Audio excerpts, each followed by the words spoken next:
आचार्य मुनि जी जब चप्पल को अपने पहने जा रहे थे तो एक व्यक्ति ने आकर के इनके गिरबान को पकड़ने की कोशिश करी। मेरे बौद्ध भिक्षु भाग करके गए और पुलिस से कहा, भैया क्या तमाशा देख रहे हो, क्या अतिथि का सम्मान इस तरह होता है।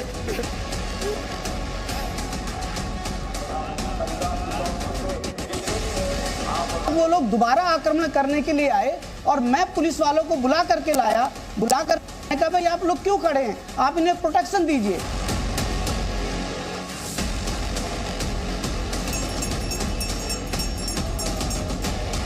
आप स्क्रिप्ट लिख करके आए थे, आपके बीच में तय हो चुका था।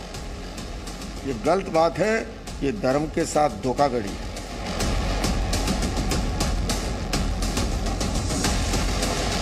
उनकी जो प्लानिंग थी इस्लाम को सनातन संस्कृति के ऊपर थोपने की। 6-6.5 फुट हाइट का जनाब थे, वो आए और उसने मतलब गंदी गाली दे के ये बोला हमें कि आप तो धर्म का ठेका उठा के बैठे हुए हो।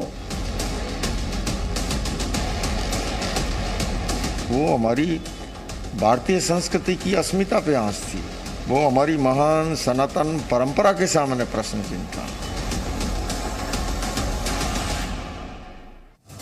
तो सवाल यही, एजेंडा फिक्स था तो किसकी स्क्रिप्ट थी? आचार्य लोकेश मुनि जी से हम लगातार बात कर रहे हैं और इतने वो टाइट शेड्यूल के बीच भी हमें अपना वक्त लगातार देते रहे हैं। कल भी हमने उनसे बात की, आज भी हमने उनसे बात की, क्योंकि आज जैन समाज का जो है कि प्रमुख प्रबुद्ध जनों की एक मीटिंग भी हुई थी।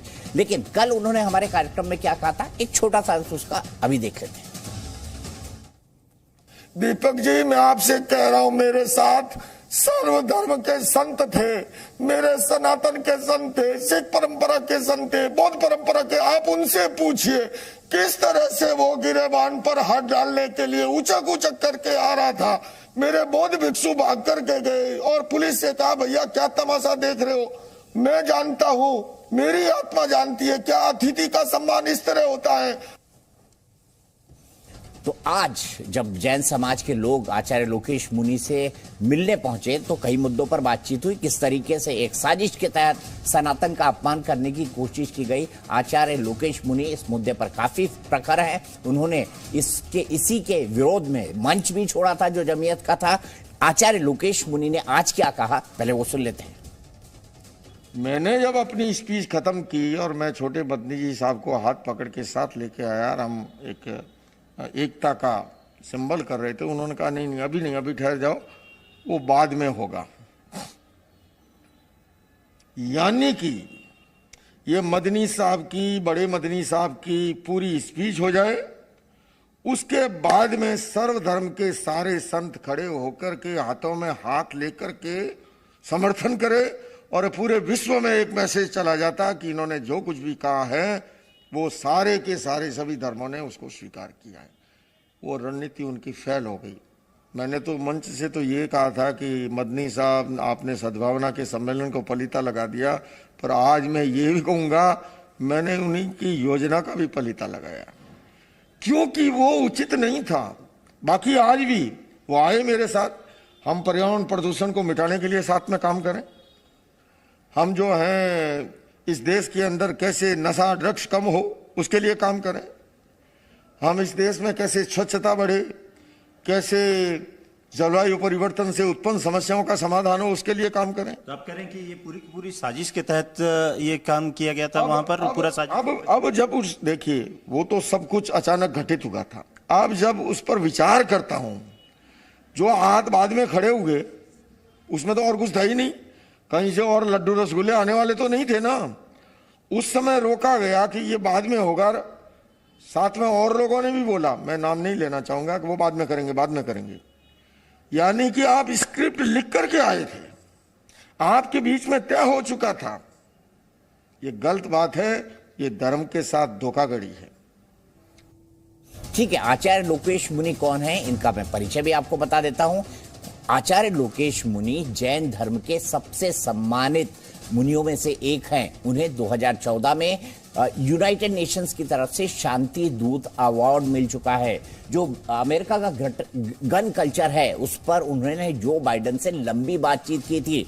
विश्व अहिंसा भारती के वो संस्थापक भी हैं और अहिंसा परमो धर्मा जैसे कहा जाता है उसका प्रचार वो पूरी दुनिया में भी करते रहे हैं। बिल क्लिंटन भी उनकी शांति के विचारों से बहुत प्रभावित हैं। 2008 में उन्होंने कैलिफोर्निया में एक सदन को संबोधित किया था। देश में उन्होंने 20,000 किलोमीटर की पद यात्राएं की हुई हैं अपने रिलीजियस प्रचार के लिए। साथ ही साथ भ्रूण हत्या और प्रदूषण के खिलाफ बहुत बड़ा जागरूकता अभियान वो समय समय पर चलाते रहते हैं। तो ये आचार्य लोकेश मुनि का परिचय है। ये उनकी सदाशयता थी कि वो सर्वधर्म के मंच पर गए, लेकिन क्या हुआ आप सब जानते हैं। लेकिन अब हम बहस को आगे बढ़ाएंगे, बहस को ले जाएंगे कि क्या इसका एक फिक्स एजेंडा था, क्योंकि आचार्य लोकेश मुनि जो भी लोगों ने ऐसा किया था उनको माफ कर चुके हैं। उनका कहना है कि क्षमा करना वीर का आभूषण होता है। तमाम पैनल से बात करेंगे। मेरे साथ शिवानी दुर्गा जी भी जुड़ी हुई है, हिंदू धर्म गुरु विनोद बंसल भी वीएचपी के जुड़े हुए हैं।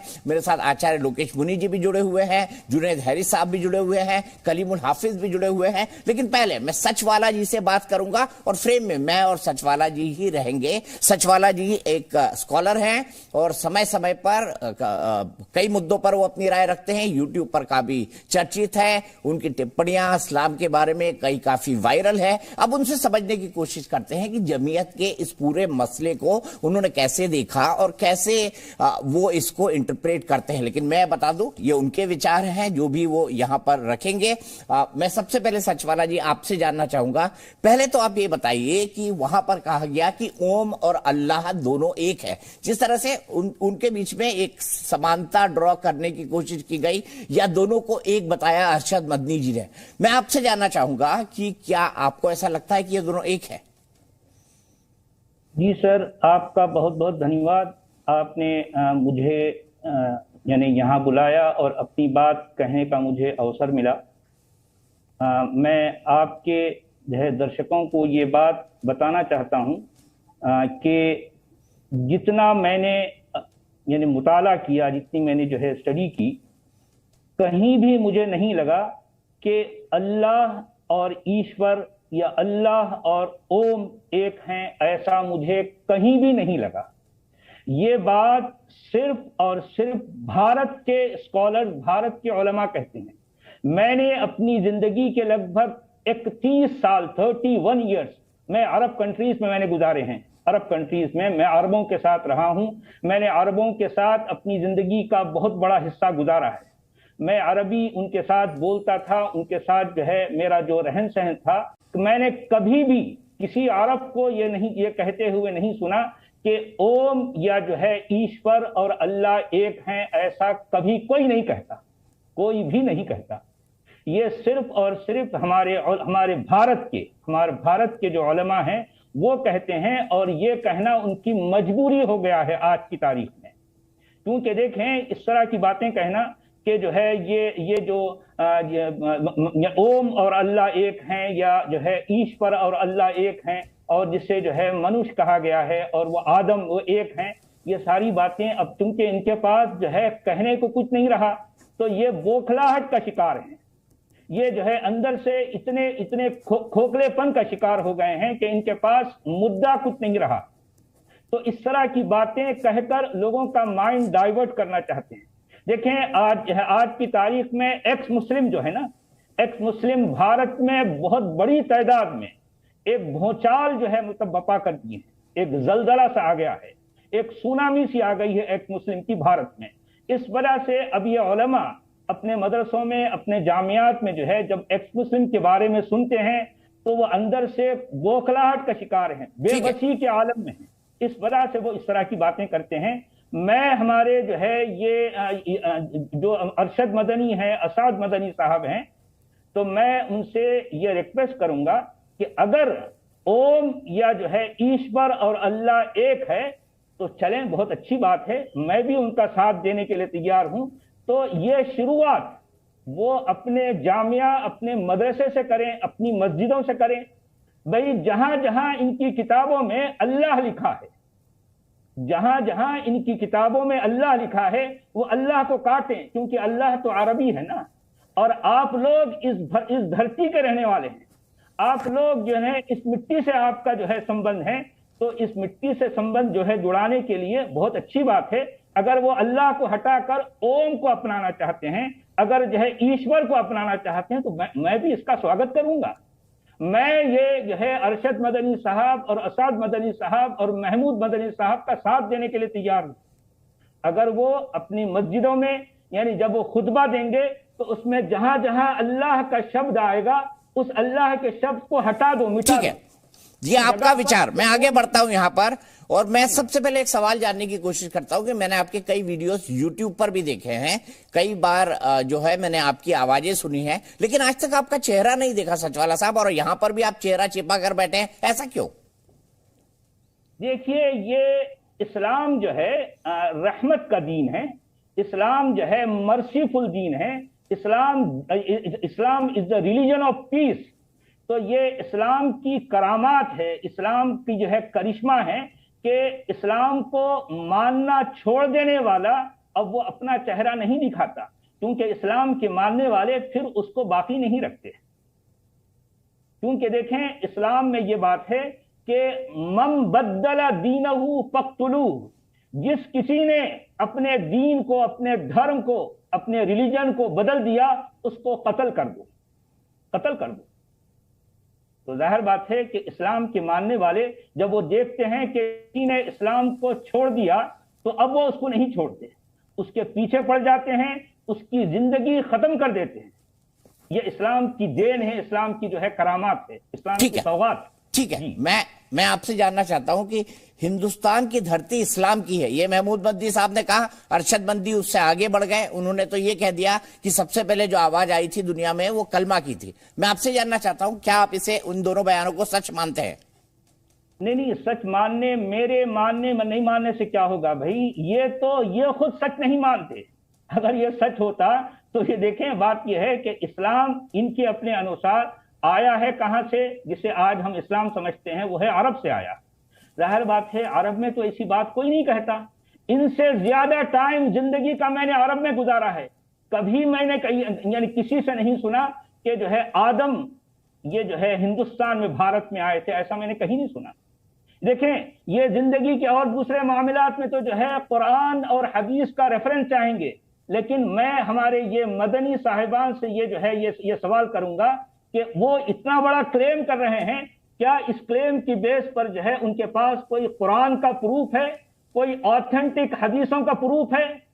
कुछ भी नहीं है, कुछ भी नहीं है। सिरे से यह मामला जीरो है।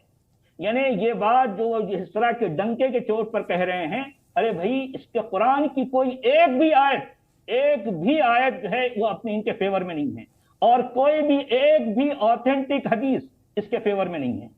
तो देखें इतनी बड़ी बात कह देना, और वो भी इतने बड़े मंच पर जहां हजारों लाखों लोग सुन रहे हैं, ये कितनी गैर जिम्मेदाराना हरकत है।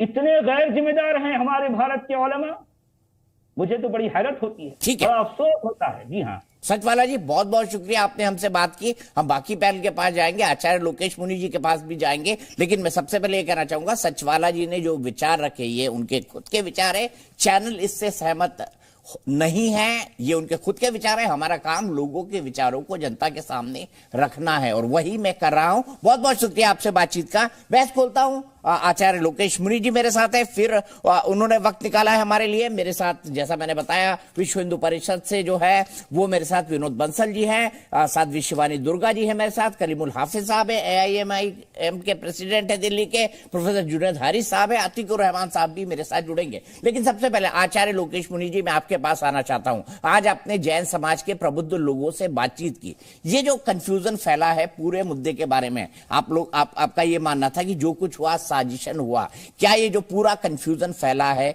इस पर आप लोग एक सभी धर्मगुरु के मिलकर सनातन के बारे में कोई नया प्रचार या इस कंफ्यूजन को दूर करने के लिए क्या प्लानिंग कर रहे हैं आप सब लोग? सबसे पहले तो मैं अभी जो विद्वान सचवाला जी बोल रहे थे, मैं इनका बहुत बहुत अभिनंदन करता हूं। ऐसे ही निर्भीक लोग, ऐसे ही बेबाक विचार रखने वाले, ऐसे ही तथ्यों के साथ विचार प्रस्तुत करने वाले लोग जो हैं, इनकी आज देश और दुनिया को जरूरत है, जो सच को सच कहने का मादा रखते हो।